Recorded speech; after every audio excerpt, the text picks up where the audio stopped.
guys, it's Vlad with The Verge here at Mobile World Congress 2014 in Barcelona. And Sony had just concluded its press event here and it's shown off its new generation of Xperia devices for 2014.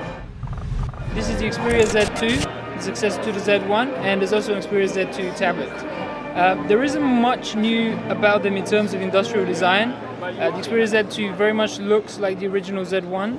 However, the screen is now 5.2 inches. It keeps the same footprint, but the screen is larger.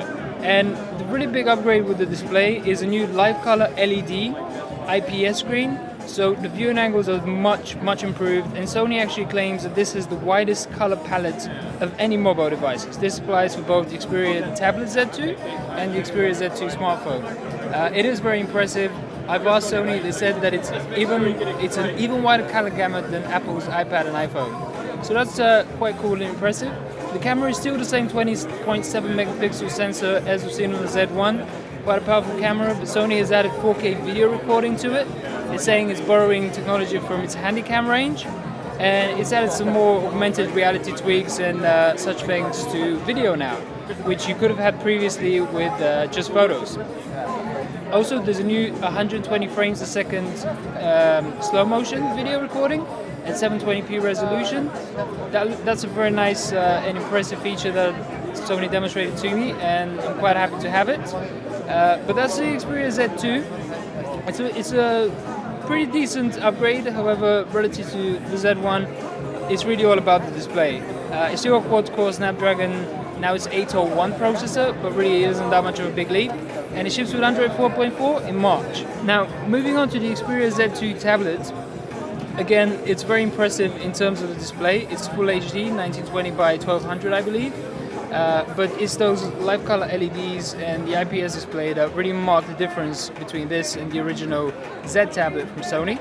And also the thinness. This is a 6.4 millimeter thin tablet, which makes it one of the thinnest. It's certainly the thinnest that is waterproof. The Xperia Z2 smartphone is waterproof as well, naturally. Unlike the Xperia Z2, this has glass on the front but doesn't have glass on the back. It's actually quite a grippy matte surface. You can have it in black or in white. It feels very good to the touch and is extremely thin and light. This is thinner than the iPad Air, even though it's pretty much the same size, it's 10.1 inches.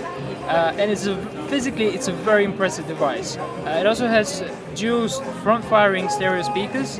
This is something Sony calls S4 surround sound, and it has new digital noise cancelling technology, which works with bundled headset, which comes with both the Xperia Z2 and the Xperia Z2 tablet. Other than that, this also ships with Android 4.4. It also has a Snapdragon 801 processor. The only difference really between this and the smartphone is that it has an 8 megapixel camera rather than 20 megapixel one. And you have a very subtle Sony skin on here. It's almost entirely stock Android. It's just little tweaks such as the quick settings, brightness, etc. that are customized by Sony.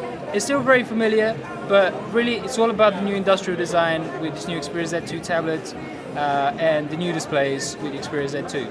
And that's our first look at them here at Mobile World Congress in Barcelona.